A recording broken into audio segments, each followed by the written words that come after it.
Your thoughts on the University of Alabama under Kalen DeBoer. Here was my initial thought. They'll have some success based off Nick Saban's talent. They'll have some guys leave, but they'll be okay. And then what will happen? Well, you will see Alabama slowly slide. However, Kalen DeBoer's recruiting has been good. So perhaps I need to rethink that. What do you think of Alabama's short and long-term future as they try to move on without Nick Saban? It comes down to the most important question facing the team this year, and I don't know if anybody's going to ask it, but they're both at SEC Media Days, so somebody should. Jalen Milroe is going there with Kalen DeBoer at 2 SEC Media Days. We talk about Kalen DeBoer's recruiting for next year, but Dave, you and I both know if Alabama slides bad this year, that recruiting will suffer. There's plenty of time for decommitments to happen and transfers and everything like that. So Alabama still has to maintain a success. And the question is... And along those lines, it's easier to do. If things started to slide, they only won 9 games this year. With a first-year coach, you'd be more likely to have your entire class erode than if it were Nick Saban and you just had injuries or something bad happened that one particular year. Exactly. What they do this year depends on how much of a fit Jalen Milroe is for Kalen DeBoer's system, because Kalen DeBoer's bringing him to SEC Media Days, meaning he's all in on Jalen Milroe. The question I want to know is, how is Jalen Milroe a fit for Kalen DeBoer's offense? Because, Dave, I don't think he is. I really don't think he's a fit.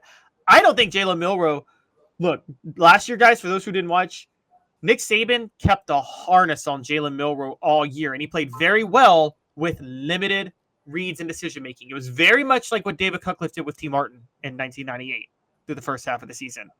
And Nick Saban did that with Jalen Milroe. And I'm saying Nick Saban because he took over the offense, because Nick Saban – that's why he's the best coach of all time, is he would do things like take over the offense. But I don't know for sure if Jalen Milroe, he is a first read and run guy.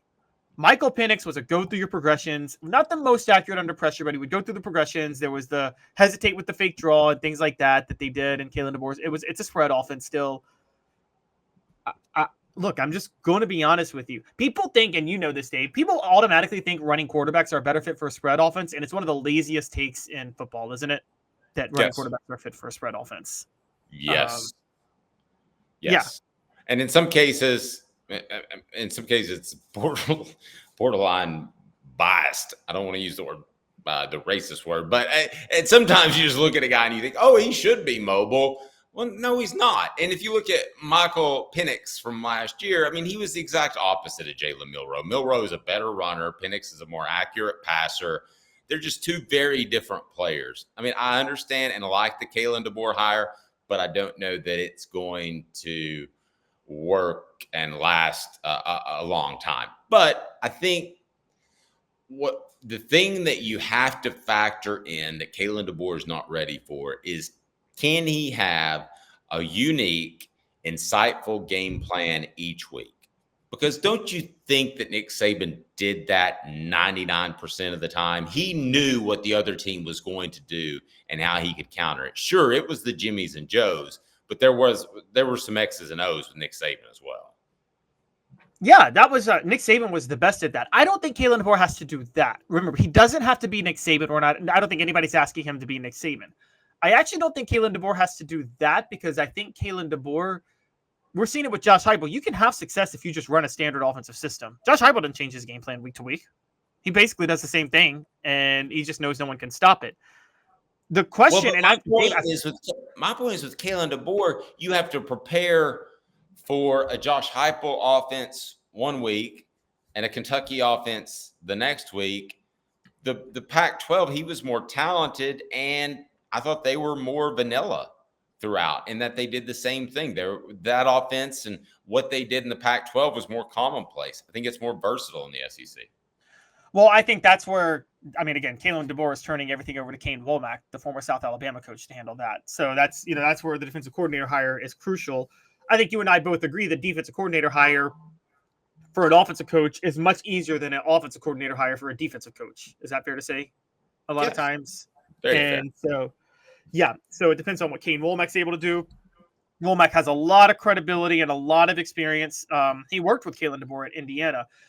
My big question is, I have thoroughly researched Kalen DeBoer's offense, and I still can't figure out what was so unique about his spread that made him so successful everywhere. I can usually kind of point to things that oh, this made them successful. They were doing this when nobody was doing this.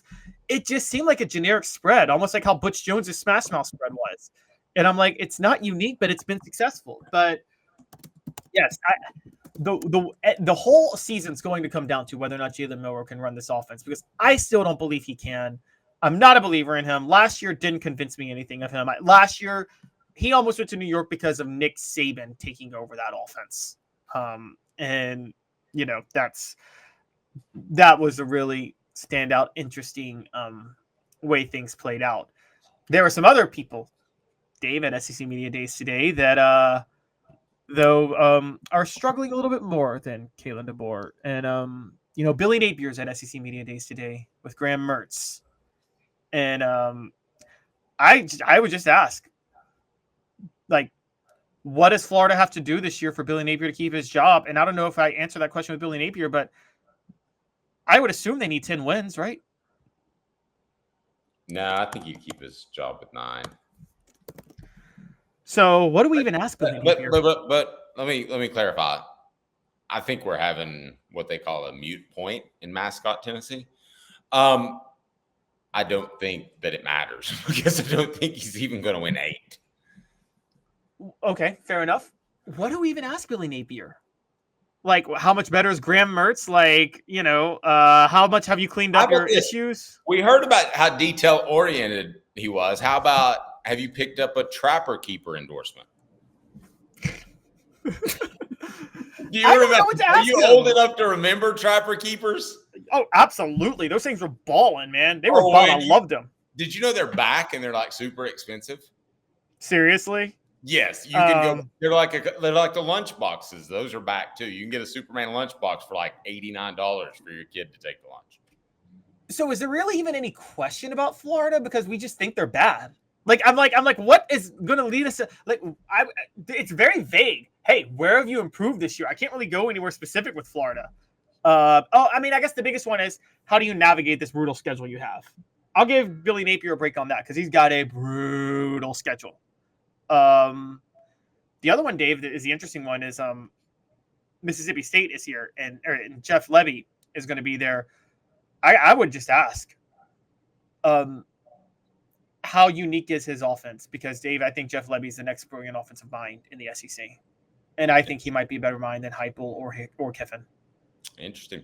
Josh Pate, by the way, likes you a lot. We'll have him on the program a little bit later. He thinks you do a fantastic job. Oh, thanks. And he said that. Well, he said I did a good job too, but then it would just sound like I was bragging.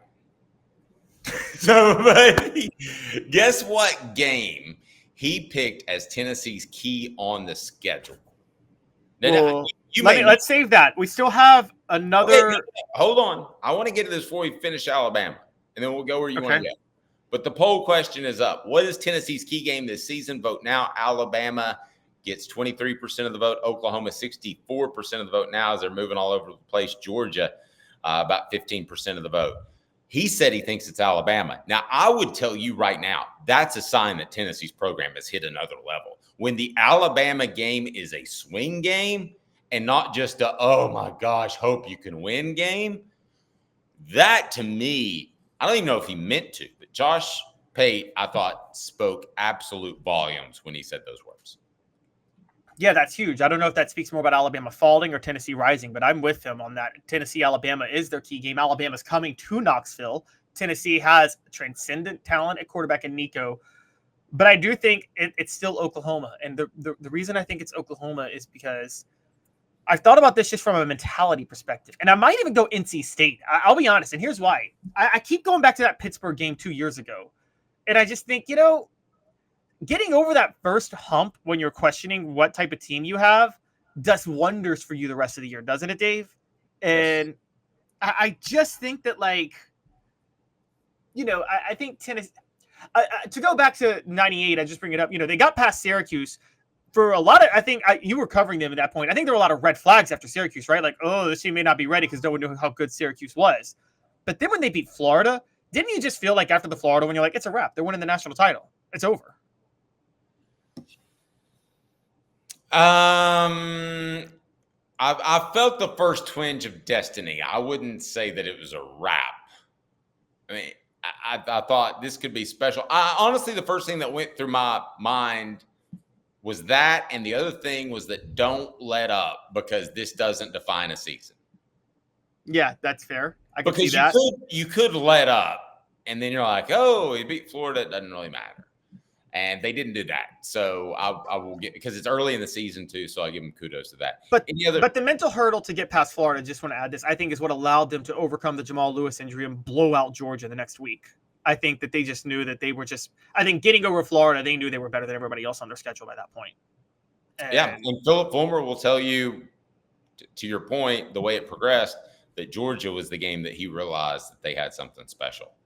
I mean, out of all the games, Florida, Arkansas, Syracuse that we could point to, he points to that Georgia game and the way they played as a sign that they could be special. So a monster show on tap today. Still got to talk about.